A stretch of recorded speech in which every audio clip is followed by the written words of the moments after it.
selon les médias d'État chinois, 2 tremblements de terre de magnitude 5,6 ont frappé le sud-ouest de la Chine aujourd'hui, tuant au moins 64 personnes et forçant des dizaines de milliers de personnes à quitter leurs maisons endommagées. Les tremblements de terre ont lieu près de la frontière des provinces du Yunnan et du Guizhou.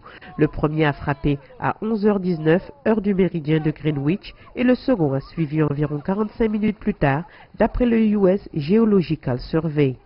L'agence officielle Xinhua a rapporté qu'il y a en ce moment 64 morts, qu'environ 715 personnes ont été blessées et 20 000 maisons endommagées. La plupart des victimes étaient du comté de Yilian, dans la province du Yunnan, près de l'épicentre des séismes qui ont frappé à une profondeur de 9 km selon l'USGS. Dans l'après-midi, les autorités avaient déplacé plus de 100 000 personnes de la région alors qu'une série de répliques avait frappé. Les bâtiments des régions chinoises les moins développés sont souvent construits avec peu d'égard pour les normes de construction, ce qui les rend vulnérables aux tremblements de terre.